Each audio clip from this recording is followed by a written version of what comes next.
جی توجہ فرمائیے جی۔ بسم اللہ الرحمن الرحیم۔ جی سورۃ اللہب کی پہلی 2 آیات ہم پڑھ چکے تھے۔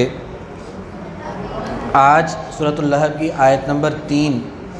سے ہم اس کا آغاز کرتے ہیں۔ اعوذ باللہ من الشیطان الرجیم۔ سیصلی، یہ جو سین زبر سا ہے، سا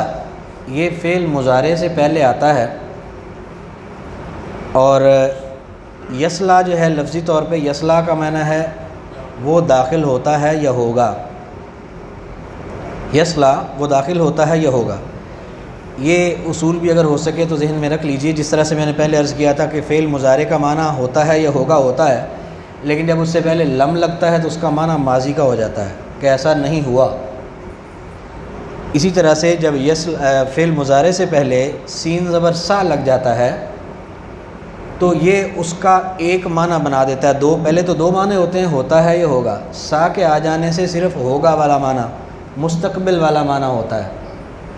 سا کا اپنا معنی جو ہے وہ جلد ہی یا ان قریب۔ سا یا سوفا ایک ہی معنی ہے، سوفا کا معنی بھی اور سا کا معنی ایک ہی ہے، یعنی جلد ہی یا ان قریب۔ اور یصلا تو فعل مضارع ہے،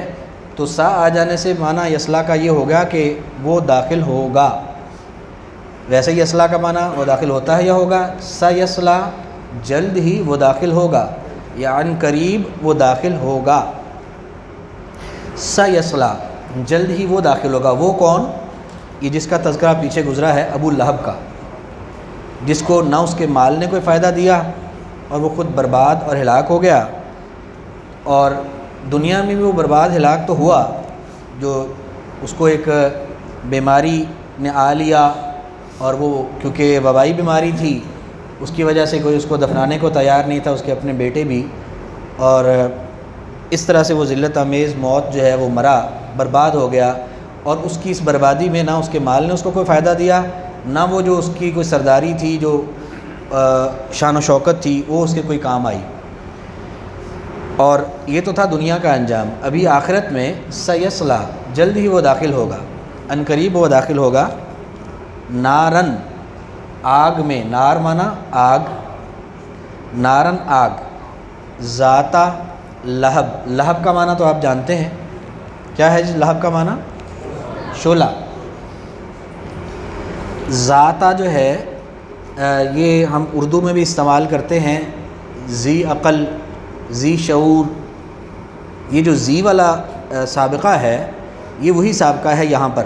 تو ذی والا جو سابقہ اردو میں بھی ویسے ہم 2 طرح سے استعمال کرتے ہیں، زو کے معنی طور پر بھی، جیسے زو معنی الفاظ، اور ذی کے طور پر بھی۔ تو یہ اس کی اصل میں 3 صورتیں ہوتی ہیں، ذا، زو اور ذی۔ تو ذا بھی ہو سکتا ہے، زو بھی ہو سکتا ہے، اور ذی بھی۔ ذا اس کی نصب والی حالت ہے، زو پیش والی حالت ہے، اور ذی زیر والی حالت ہے۔ مختلف جگہ پہ پھر گرامر کے اصولوں کے مطابق اس کا پھر اعراب جو ہے وہ مختلف ہوتا ہے۔ تو یہاں پر ہے ذاتا، تو ذا کی یہ مؤنث ہے، ذا والا، جیسے ذی شعور شعور والا، ذی عقل عقل والا، ایسے ہی یہ ذا لہب مذکر ہوتا تو ذا لہب، لیکن کیونکہ نار جو ہے وہ مؤنث ہے عربی میں، عربی زبان میں نار مؤنث ہے، اردو میں بھی ہم آگ کو مؤنث کے طور پہ استعمال کرتے ہیں۔ تو مؤنث ہونے کی وجہ سے ذا کی بھی مؤنث اس میں تا تانیث کی لگ گئی، ذا جو ہے وہ ذاتا بن گیا۔ تو ذاتا کا معنی والی، نارن آگ، ذاتا والی، کیا والی؟ لہب شعلہ، ذاتا لہب شعلے والی یا شعلوں والی۔ سیصلا جلد ہی وہ داخل ہوگا، ان قریب وہ داخل ہوگا، نارن آگ میں، ذاتا لہب شعلوں والی، یا شعلے مارتی ہوئی بھی اس کا ترجمہ کرتے ہیں، بھڑکتی ہوئی بھی کرتے ہیں۔ لفظی طور پہ ذاتا والی، لہب شعلہ، ذاتا لہب شعلوں والی۔ تو جلد ہی وہ داخل ہوگا شعلوں والی آگ میں، پھر اکیلا نہیں جائے گا وہ۔ وامرأتہ، واو اور، امرأتن عورت، امرأتن عورت، اور یہاں مراد ہے بیوی، ہو اس کی، وامرأتہ اور اس کی بیوی بھی، کیونکہ جس طرح سے یہ خود حالانکہ رشتے میں یہ رسول اللہ صلی اللہ علیہ وسلم کا سگا چچا تھا ابو لہب، لیکن دشمن اسلام ہونے کی وجہ سے اس کی وہ ہر چیز برباد ہو گئی، سرداری بھی، مال بھی، شان و شوکت بھی، اور دنیا میں بھی برباد ہوا اور آخرت میں بھی یہ برباد ہوگا۔ تو اپنے اس اسلام دشمنی میں یہ اکیلا نہیں تھا، اس کی بیوی جس کی کنیت ام جمیل تھی اور وہ ابو سفیان کی بہن تھی، وہ بھی اسلام دشمنی میں اس کا پورا ساتھ دیتی۔ بلکہ بہت ساری روایات ہیں کہ ایک تو وہ نبی کریم صلی اللہ علیہ وسلم کی برائیاں لوگوں کے پاس بہت زیادہ کیا کرتی تھی جا کے، اور اسی طرح ایک دفعہ جب یہ بلکہ سورۃ اللہب نازل ہوئی تو اس نے سنا کہ اس طرح سے کوئی آیات نازل ہوئی ہیں جس میں میرے خاوند کا اور میرا ذکر آیا ہے، تو آ کے وہ آپ صلی اللہ علیہ وسلم بتشریف فرما تھے بیت اللہ شریف میں ابوبکر صدیق رضی اللہ تعالیٰ کے پاس کے ساتھ، اس نے ہاتھ میں ایک نوکدار پتھر پکڑا ہوا کہ ہمیں پتہ چلا ہے کہ نعوذ باللہ کہنے لگی کہ مزمم نے ہماری حجب کی ہے، محمد صلی اللہ علیہ وسلم کو محمد کہنے کی بجائے اس نے یہ گستاخی کی، کہنے لگی کہ مزمم، جان بوجھ کے نام بگاڑ کے، یعنی محمد صلی اللہ علیہ وسلم کا نام معنی ہے تعریف کیا گیا، تو وہ اس کو محمد کی بجائے مزمم کہہ رہی تھی، یعنی مذمت کیا گیا۔ تو اس طرح کی ان حرکتوں کی وجہ سے ہی اللہ تعالیٰ نے اس کی جو اسلام دشمنی تھی اس کو بھی اس کے میاں کے ساتھ ہی یہاں پہ اس کے انجام کا بھی ذکر فرما دیا کہ ابو لہب جو ہے وہ صرف خود نہیں جائے گا شعلوں والی آگ میں، بلکہ اس کی بیوی بھی جائے گی۔ اور اس کے بارے میں یہ بھی معروف ہے روایات میں کہ یہ کیونکہ لکڑیاں جو اکٹھی کر کے لاتی تھی چولہا جلانے کے لیے، ان میں سے جو کانٹے نکلتے تھے لکڑیاں جلا لیتی اور کانٹے نبی علیہ الصلوۃ والسلام کے راستے میں پھینکتی تاکہ آپ کو اس سے تکلیف پہنچے، یہ بھی روایت بعض مفسرین نے بیان کی ہے۔ تو بہرحال اس کی وہ جو بد زبانی تھی نبی علیہ الصلوۃ والسلام کے بارے میں، اور یہ جو اس کی حرکتیں تھیں اسلام دشمنی میں اپنے خاوند کی مدد کے حوالے سے، اس کی بنا پہ اللہ تعالیٰ نے ابو لہب کے ساتھ اس کی بیوی کے انجام کو بھی یہاں پہ بیان فرما دیا کہ وامرأتہ، اور اس کی بیوی بھی، یعنی ابو لہب اکیلا شعلوں والی آگ میں نہیں جائے گا بلکہ اس کی بیوی بھی جائے گی، وامرأتہ، اور اس کی بیوی بھی۔ اور وہ کون بیوی؟ حمالۃ الحطب، حمالۃن، یہ مبالغے کا صیغہ ہے حاملۃن سے، حاملہ اٹھانے والی، حمالہ بہت زیادہ اٹھانے والی، الحطب، حطب کا معنی ہوتا ہے لکڑی، خشک لکڑی کو حطب کہتے ہیں۔ حمالۃ الحطب، اٹھانے والی لکڑیوں کو، ویسے تو حطب لکڑی ہے لیکن صرف ایک لکڑی اٹھانا مراد تو نہیں ہے، مراد سے وہ جو لکڑیاں اٹھانے کا اس کا کام تھا وہ ہے کہ حمالۃ الحطب، اٹھانے والی لکڑیوں کو۔ اب یہ لکڑیاں اٹھانے کے حوالے سے بھی مختلف مفسرین مختلف تفسیر بیان کرتے ہیں۔ بعض کہتے ہیں کہ یہ جہنم میں اس کی لکڑیاں اٹھانا مراد ہے، اللہ کے امر سے جب اس کا خاوند جو ہے وہ جل رہا ہوگا جہنم میں، تو اس عذاب کے اندر ایک یہ بھی عذاب ہوگا، یہ خود بھی جل رہی ہوگی، کہ یہ لکڑیاں اٹھا اٹھا کے اپنے اس آگ میں ڈالے گی جس میں اس کا خاوند جل رہا ہوگا۔ بعض مفسرین کہتے ہیں کہ اس سے مراد وہی اس اشارہ ہے جو وہ دنیا میں لکڑیاں اٹھا کے لاتی تھی اور اس میں سے کانٹے نکال کے آپ وسلم کے راستے میں پھینکتی تھی، اس وجہ سے اس کو لکڑیاں اٹھانے والی کہا گیا ہے۔ تو بہرحال بعض نے یہ بھی کہا ہے کہ عربی کے اندر محاورہ ہے کہ حمالۃ الحطب، اس کو اس عورت کو کہا جاتا ہے جو بہت زیادہ چولیاں کرے اور غیبتیں کرے اور لوگوں کے پاس جا کے کسی کی برائیاں بیان کرے، تو اس کو بھی حمالۃ الحطب کہا جاتا ہے کہ یہ اپنے لیے جہنم کی لکڑیاں اکٹھی کر رہی ہے لوگوں کے پاس کسی کی برائیاں بیان کر کے، کیونکہ وہ آپ صلی اللہ علیہ وسلم کی برائیاں کرتی تھی اس لیے اس کو حمالۃ الحطب کہا گیا ہے۔ بہرحال یہ ساری تو تفسیر ہے، لفظی طور پہ جو معنی ہے اس میں کوئی فرق نہیں پڑتا۔ حمالۃ الحطب، اٹھانے والی لکڑیوں کو، تو وہ بیوی اور وامرأتہ، اور اس کی بیوی بھی، حمالۃ الحطب، اٹھانے والی لکڑیوں کو۔ فی جیدہا، فی معنی میں، پہلے بھی ہم یہ فی کا لفظ تو آ چکا ہے، فی کا معنی میں، جید، جید کہتے ہیں گردن کو، یہ گردن ہے اسے جید کہا جاتا ہے۔ ہا اس کی، یہ ہو کی مؤنث ہے، ہو، ہا الٹا پیش، ہو جو ہوتا ہے وہ مذکر کے لیے ہوتا ہے، اس کا، تو یہ ہا زبر الف ہا جو ہے یہ مؤنث کے لیے آتا ہے اور اس کا معنی بھی اس کا ہوتا ہے، لیکن یہ مؤنث کے لیے ہوتا ہے۔ تو فی جید ہا،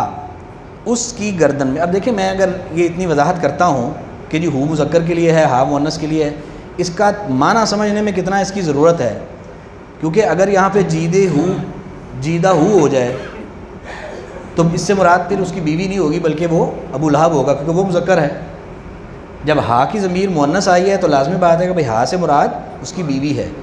تو اس لیے ان چیزوں کا سمجھنا ضروری ہے کہ تاکہ آپ صحیح طور پر ترجمے کو سمجھ سکیں کہ یہاں وہ سے مراد ہے کون، کوئی بندہ ہے یا عورت ہے، اگر عورت ہے تو پھر وہ کون سی ہے۔ تو فی جیدہا، فی میں جید گردن ہا اس کی، فی جیدہا اس کی گردن میں، یعنی وہ جو ابو لہب کی بیوی ہے جو لکڑیاں اٹھانے والی ہے، اس کی گردن میں حبلن، حبل کہتے ہیں رسی کو، جیسے اللہ تعالیٰ نے ہمیں حکم دیا نا اعوذ باللہ من الشیطان الرجیم واعتصموا بحبل اللہ جمیعا، کہ اللہ کی رسی کو مضبوطی سے تھام لو۔ تو حبل معنی رسی، من مسد، من سے مسد منج،